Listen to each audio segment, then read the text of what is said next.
A lot of people are driven. People who sell drugs, who are in the streets, they're driven. They just driven to do a lot of things that can potentially get them in jail or killed. So it's like, it's passion everywhere, but you know, you gotta focus to somewhere that's like legal, somewhere, something that can get you somewhere, you feel me? I wanna be specifically a project manager for a development team, working on something that's culturally relevant. I feel like I have a lot to offer in terms of the game industry. I feel like I can bring that, and I feel like I can cultivate it, and I feel like I can be representing a lot of people who play games. I feel like they can be able to relate to some of the things that I can bring to the gaming industry. Go to the trailer now.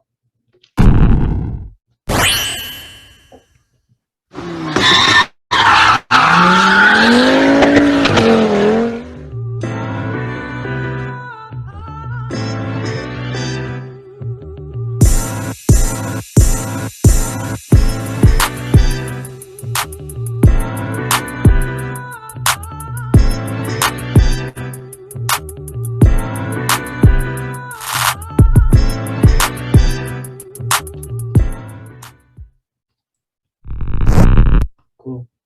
All right. So, Doran, you want to introduce yourself really quick? Yeah, so what's happening, everybody? My name is Doran Williams. Yeah. And Mr. Doran Williams, what do you do? Okay. I thought the question was gonna come in after.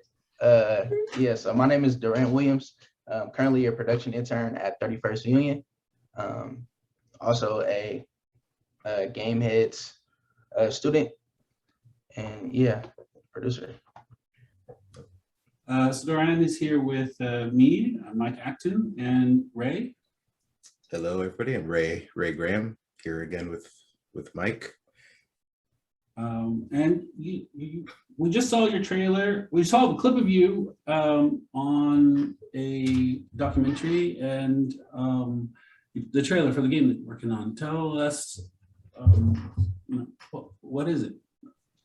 So yeah, so Highsidin is a Oakland experience, specifically just the Bay Area on a broader base. And it is a sideshow experience. It's sideshow related, bringing in a lot of events that go on at sideshows, like donuts, ghost riding, and then like illegal street racing.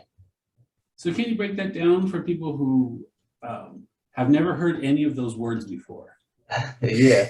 So yeah, so donuts in the Bay Area are sideshows, are events that happen where people meet up and they do just donuts in the car. They're spinning their car back and forth, big crowd, people are chanting, going wild. It's a lot of hyphy music being played. And ghost riding is when people are on the top of their car, they're dancing on their car, they're dancing on the side of it while the car is in neutral. And street racing is street racing, legal street racing. So why is this the topic? The topic of sideshows are really huge, especially when we began the original Highsidin series. I believe a few months before we released it or showcased it, there during 4th of July, there was like more than 2,000 or 3,000 people that showed up under underpass. People were doing a lot of donuts and stuff like that. It made the news. It was a really big topic at the time, and it's a lot of controversy behind it. Some people feel it should be illegal, it should be banned, you should get penalties and fines for doing it, and other people really enjoy the culture behind it, and it's just the activity. Why is there a controversy? Because it's illegal. People who people feel like it's violent. It can get violent in some cases. A lot people can get hurt. People just don't want you doing sideshows outside of their house. It's a noisy event. It usually happens at night. It's really dangerous. It disturbs traffic. A lot of reasons. So like, why make a game about that? Like something that is controversial and Yeah. illegal and but still part of the culture. Like why make a game about that?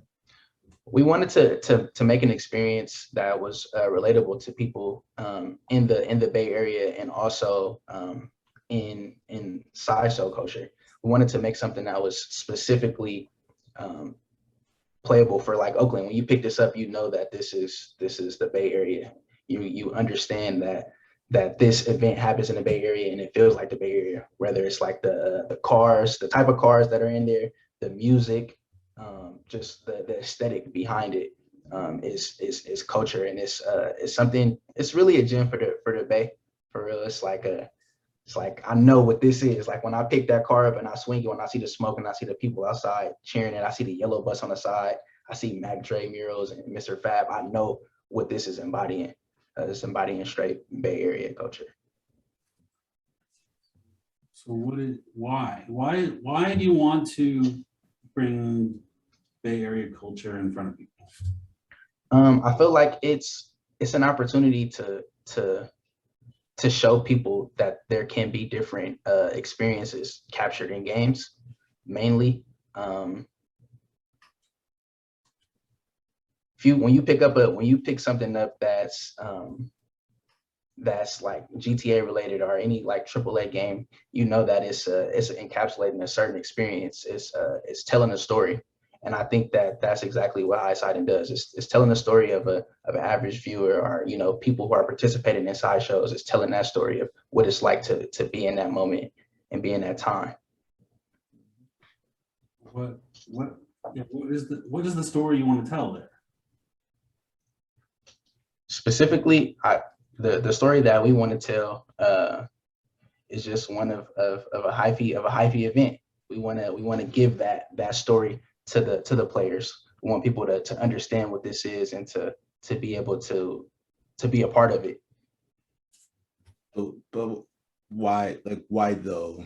Why hyphy? Why in the video game? Most people don't even know what hyphy is, right? Yeah. Like so, like why is it something that you want to produce and show to people folks? My question and my would really just be like why not? Why can't people not be represented in those type of like atmospheres or environments? Like what does it look like to be a part of that? How does it feel to be in an environment like that? That's why, like, you feel me? Like I want to be able to pick that up and to know that this is specifically for the Bay. Like that's really why, like, showing those experiences and something that the Bay can have and be like, this encapsulates Bay Area energy, Bay Area vibe. So you want what I hear you saying is, you're looking around and you don't see something that captures the world that you know.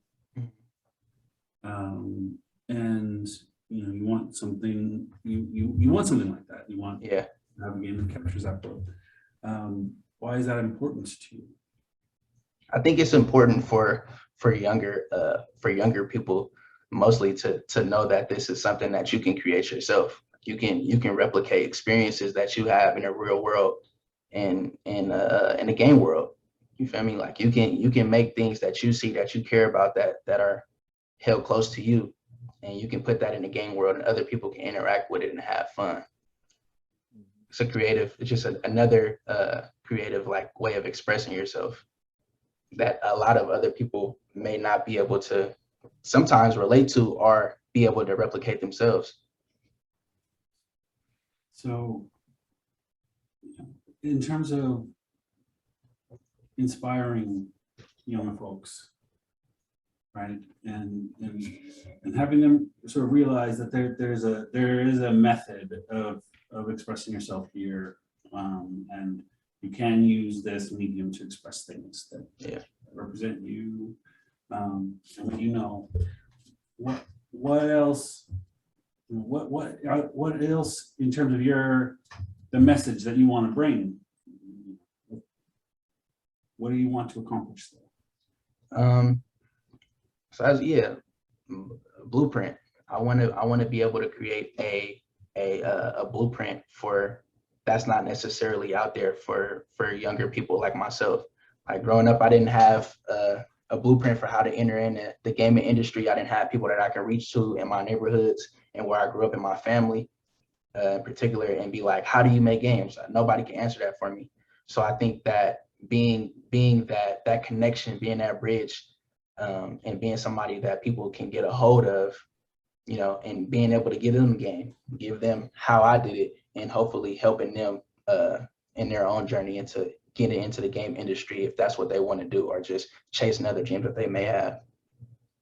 So you looked around, you know, at some point, you said, I don't have a, you know, I don't have a blueprint for what I want to do. Yeah. Right. You know, what is it that, so what you saw was limited, felt limiting. Yeah. Right. What was limiting about it? Where did you feel that it was holding, you know, what you saw around you was holding you back and you need to make something new? The available blueprints, a lot of the available blueprints in my family, and I'm sure a lot of other people who grew up with similar upbringings, most of them were not all legal. Most of them were things that could get you hurt, could get you, you know, jail time. And some of the other few blueprints that we did have were like sports related. So I knew that I wouldn't be able to, after high school, my senior year playing football, I knew that sports wouldn't get me too much further because I, you know, injury prone, getting hurt all the time. So I wanted to make my own blueprint, and I wanted to make that in games. So from there, I found what I was most good at, which happened to be production through game heads. And I chased it like that. I chased the dream of being a game developer like that. Just found what I was best at, being a producer, organizing things, and I just wanted to be a game developer with that.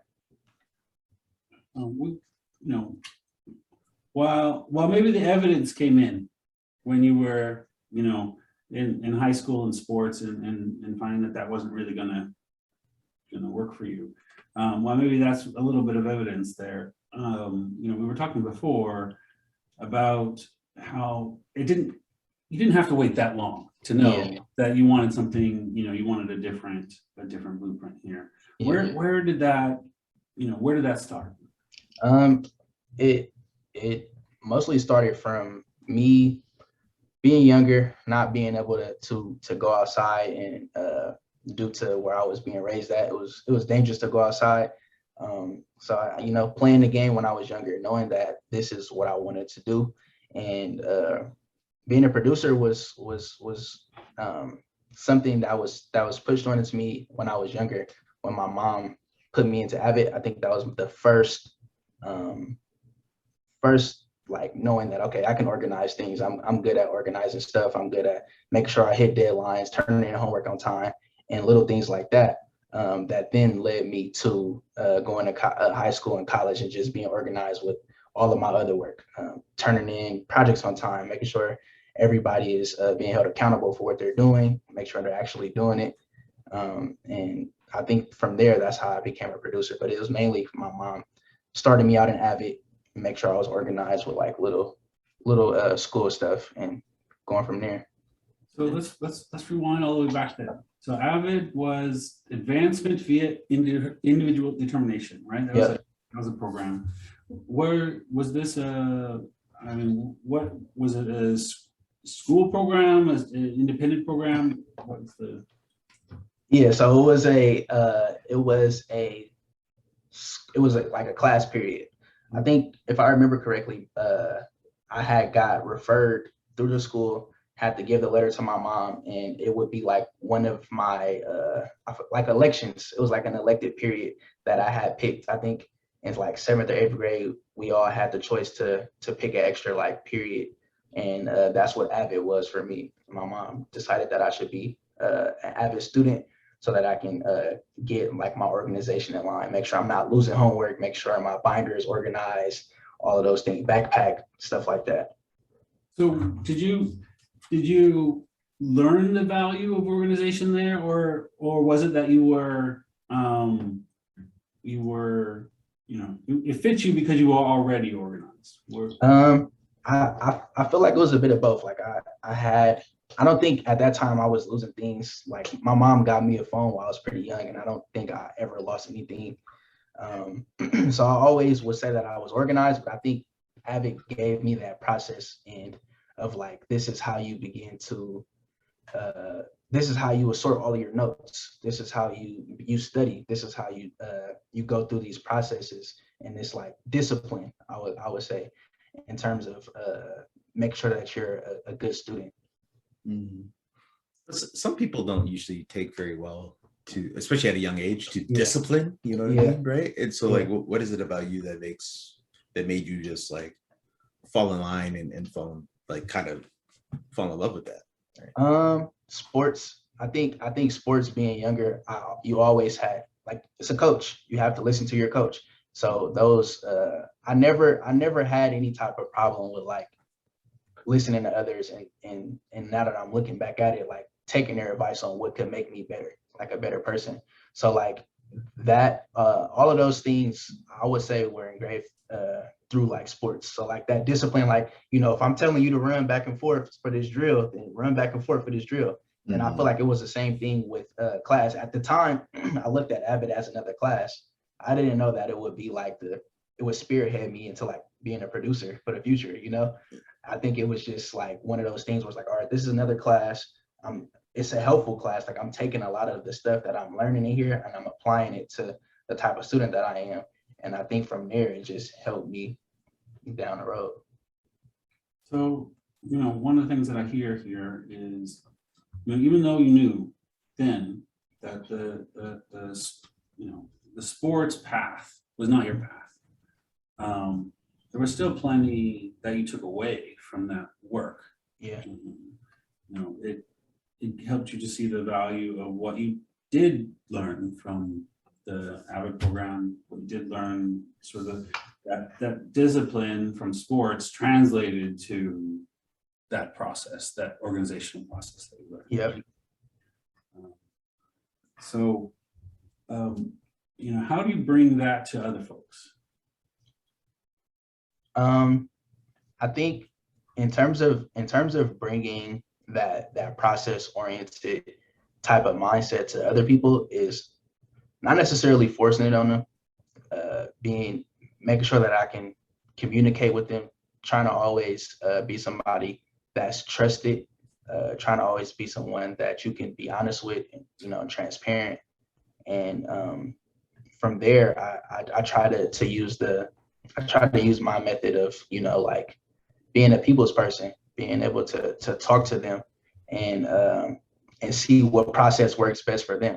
Because my process is totally different than probably everybody that I work with, but that's okay. Everybody has their own process. I think it's being able to identify what process works best for you and your team, and keying in on that.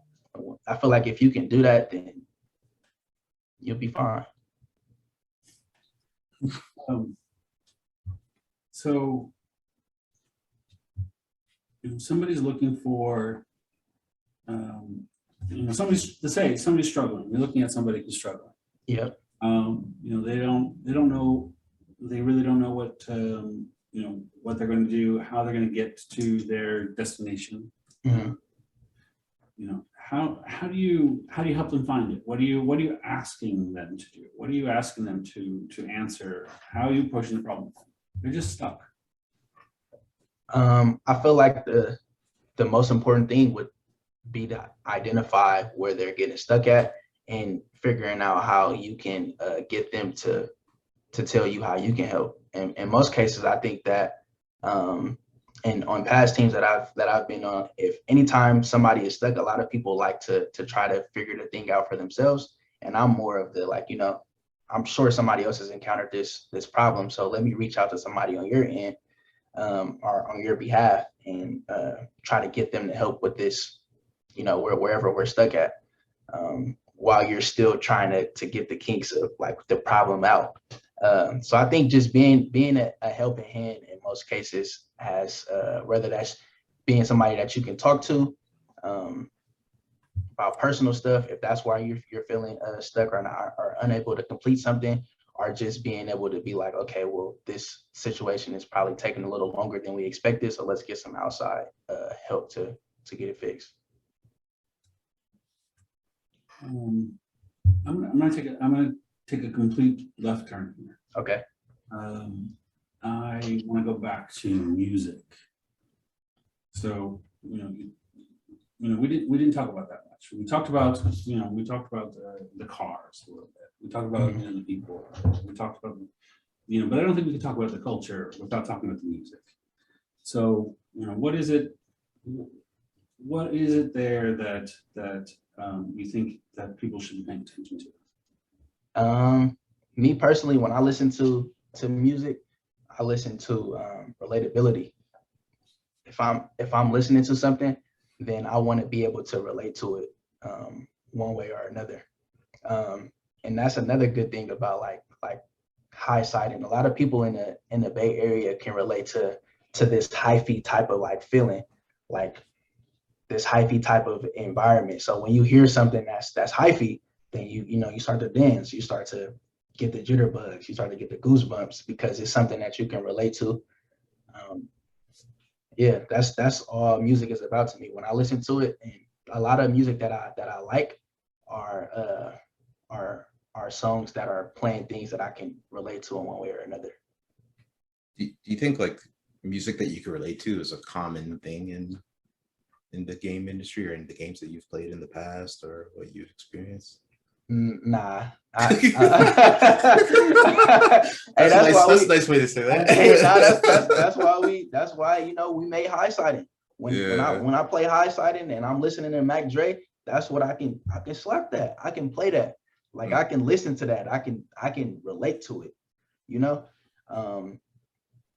Yeah, in the game industry currently, I don't hear a lot of songs or like I don't hear a lot of music that make me want to like start dancing. I don't hear it.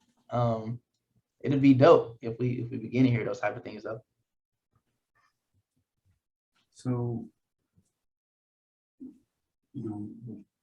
music is another one of those things, right? That like you're talking about, helps you see yourself, right, and where you came from, and if we look at just these two choices, music and games, for that to exist in the world in a way that doesn't as much as you'd like. You still, while music plays a part in it, you're still fundamentally focused on games. Exactly. Right. So what is it that you think that above and beyond what music brings to the table, what do you think that games brings to the table for you that makes possible that sort of is, that nothing else makes possible? No other choice. Games give me a different games give me a virtual setting where I feel like I can do a lot of things that I wouldn't be able to do, in real life. Like when I play Madden, I can play as a 49ers, my favorite football team. I could play as certain players that I like on that team. When I play 2K, I can create my own player that fits to how I play basketball, and I can go out and play against other people. So I think that it pushes the limitations on things that you can do in the real world, and it gives you an option to be an online avatar, to do whatever you want with that player. On an unrelated note, I thought it was illegal to be a 49er fan and be from Oakland. I'm from Berkeley. All right. I'm from Berkeley. Berkeley is right next to Oakland. Yeah.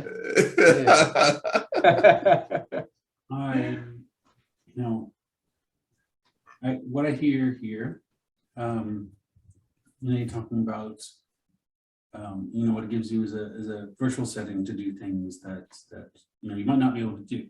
Yep. And not just a few minutes ago, right? You we're talking about how you wanted to make a different kind of blueprint for folks. Yeah. Those two things sound very suspiciously similar. You know, a world in which you can try out a blueprint and making people believe that a different thing is possible. Those things sound suspiciously similar. Yeah, talking about that, when you see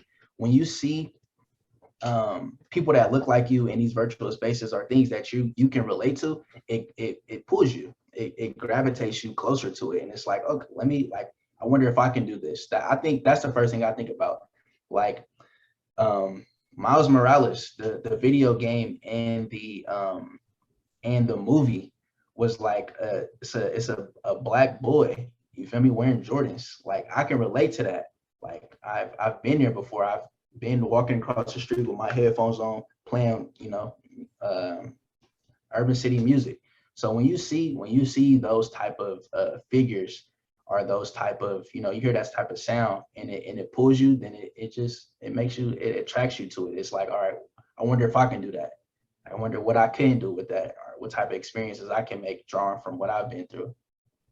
Yeah, like there's like a slogan, right, that people always say all the time, right? Like representation matters, Mm-hmm. But like, the things that you're saying is what that slogan actually represents and means is like, it's like when you see yourself, in something, you do get a more of a connection to it. Exactly. You know what I mean? Yeah. It's like one of them, ooh, like it's one of those type of feelings. Like I remember watching Miles Morales, and I was like, ooh, like that's clean. Like I can relate to that. You feel me? Like, yeah. So where we talk about video games a lot. Mm-hmm. That's what you do. That's what you love. That's also what Ray and I do. So it's topic of a relevant topic. But I'm sure that you have some other thoughts here. So where else do you want people to look for? Aside from a sort of developer role in making games, where else do you want people to look for a new space, so something that they might not have thought of before, some new possibilities? I think a lot of tech positions, whether it's like engineering, whether it's in the gaming space, or even still continuing to take over the entertainment space, like continuing to do things in regards to that, continuing to bring these creative experiences that not a lot of people have necessarily seen or can relate to, and still being able to pull them in. Like not everybody that watched Miles Morales or played the game was Black, but they still gravitated to it a lot. So I think being able to do that and being able to share those type of experiences those are the type of blueprints that you should other people should explore. And also gaming too. Gaming is fun. I do want to go back to the blueprint topic. Mm-hmm. You're a young kid, and back in time, and you look around and say, I need something else. I need some other choices. Your mom supports you in sort of looking around, and what do you know? Did you know then what you were looking for? Was it just something different, or did you know, I'm missing? This is what I'm missing.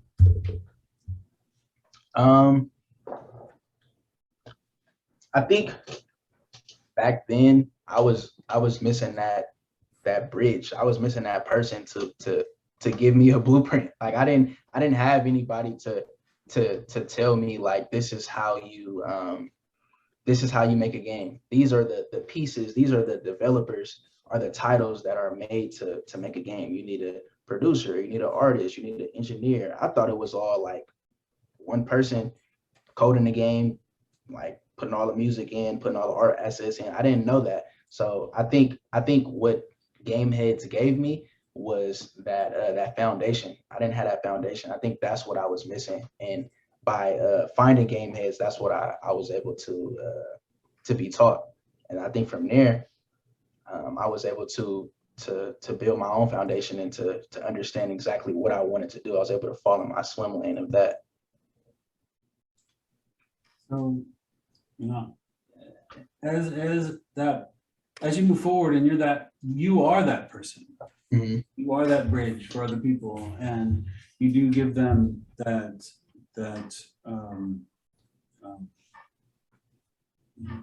you do give them that possibility, right? You put it in their mind. How do you want to be involved? What's best for you there? How do you want to help? Is it just by example, or is there more to it? Definitely by example, but Raymond probably gonna laugh at this, but I'm opening up the back door when I get in positions, like senior positions like Raymond and yourself, Mike. I'm opening up the back door. I'm giving out the game, to people who receive it, to people who are going to act on it, who make good candidates, and I want to create opportunities for them. I want them to be able to entrust me with being able to put them on. Similar to a lot of other people that that may have like high positions, being able to give them a job, being able to give them opportunity. I feel like that's a lot of the times that's what people are missing. They're just missing an opportunity. And I feel like once you have somebody like a Raymond that can give you the game, then it's from there, it's really on you to run with it. It would be even better to give them opportunities, which is what I just mentioned I want to do. But if you gotta have the game first, you gotta be able to run. If you can run with it, then you should be given an opportunity. Help me understand this metaphor a little bit. Mm-hmm. So when you say opening up the back door, why is it not just opening up the front door at that point in time? Like if you are in a position, right? You're going to be in a position where you are in a decision-making position. You are the person who is going to make the decision. You are the person who's going to interview. You are the person who's going to decide who's right for this role and who is not, and who is best suited for this opportunity and who is not. How is that not just the front door? So the metaphor of just opening up the back door is really just like it's a party type of thing. Like you get in and then you open up the back door to let all your friends and stuff in. So rather than it being something, I mean, it's definitely opening up the front door as well. Like, of course, you have to let them in through the front. But like what I'm saying is I want to be able to, they need to be able to have that opportunity and that invitation and to even get to the party, period. Like to even get to the gaming industry. And in order to have that, you got to have that foundation. You have to have that base knowledge. Yeah, but what matches that metaphor is like you're basically shortcutting the system, right? You're letting people in the back door, right? You're kind of shortcutting the system that may be a blockade or in the way of your progress, right? And so then when you have people in there, they're able to help in shortcutting that system, right? Like for me, that's totally why I do the work I do with Game Heads, and like I really want to open the back door, the front door, of course, right? But I want to get folks in, right? Yeah. And definitely seeing you in the industry, and then saying that you also want to pay that forward, like that's why I do it for sure. Exactly. Right? Exactly. It's the same thing about like before, like a lot of people say that it's not necessarily like what you know, it's who you know in a lot of situations, and it's like I want to be that person that can just be like, all right, Doran is credible enough to where if he refers this recruiter to somebody, they're gonna go out and they're gonna trust that this person is somebody that can be trusted to fulfill whatever job it is. That's when I say opening up the back door. That's what I mean. Like I don't in some cases a lot of people don't even really got to go through the interview process. Like You feel me? Like they just get in, they get in a referral, and then depending on that referral and who it is that's giving it, they like, all right, like you damn near hired. Like that's what I mean. I want to open up the back door. I want it to be that good for the folks out there that just need opportunity. They work for it. They have the resume and the portfolio to back it, and they can actually do the job. Like I want to be that. And for me, that's going to take work as well on my end. I got to continue to build my foundation and to get good in my swim lane, and, you know, become better so that I can be an opportunity like a Raymond or a Mike, and be able to make those referrals. So I hear that, you know, what you want is, you know, you want to build a, you know, you want to build basically trust in your voice. Mm-hmm. Right? You know, somebody says Doran says this person is great. That's all we need to know. Yeah. If Mike say make that move, people gonna make that move because it's Mike Acton. Like, you know, I want it to be, you know, similar to that.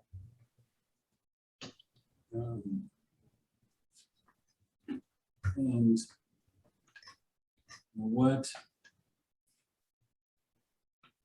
you know, I want to, you know, I think we're getting pretty close here on time.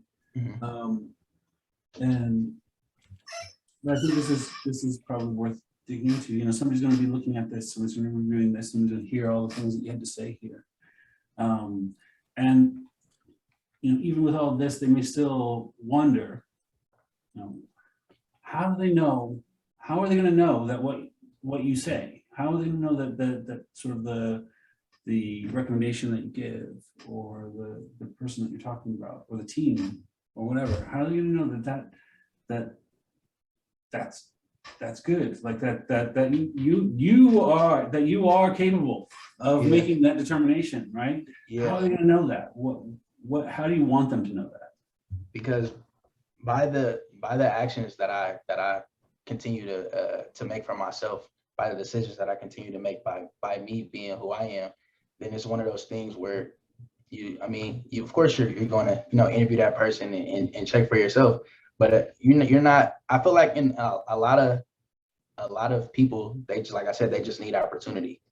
And once you give them that opportunity, once I pass you the ball, it's up to you to shoot it. If you make it, then cool. Like, and I want to be one of those people to know that when I pass it to this person, I understand that they're going to make it, you know?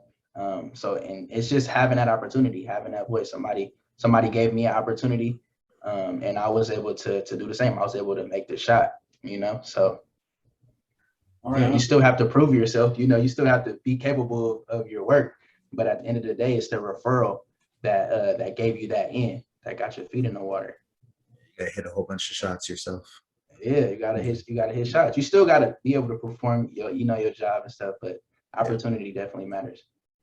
So I'm gonna put you on the spot for us to close here. Okay. Cool. So who do you want to put out there for folks? You want to put a recommendation out there right now. Somebody's watching this, somebody's looking for someone. Who are you putting out there? I'm putting Darren Cook. Ah. Darren Cook. Okay, why? What does he do? Why? Game designer, driven, knows what he's talking about, passionate about the work that he does. The person that I started this with, we started together. We started Highsidin together. I'm putting them out there. I'm putting them on the spot. Yeah. How's somebody? Say it again. How is somebody going to find him? Find him on Twitter. Let me see. I got his Twitter. All Darren. right, we'll throw that in there too. Let me see. Hold on. Let me see. He might have a LinkedIn. That might be it better. Hold on. Let me check real quick. Hold on. He's on LinkedIn. Yeah, he is. Find him on LinkedIn. Darren Cook. DARR. Is it DARRYN? Yep. Oops. Yep. All right. Shout out to Darren. So I think that's that'll that'll do it for today. Thanks for joining us. Appreciate you. Thank you, Mike. Thank you, Ray, as always giving me that opportunity. I appreciate it. No problem, man. Of course. And thank you for taking the time. Thank you to Mike for taking the time. And Yeah, of course. Thank you, Mike. We appreciated it. Yeah, appreciate you. Cool. All right, that's the end of our show. All right.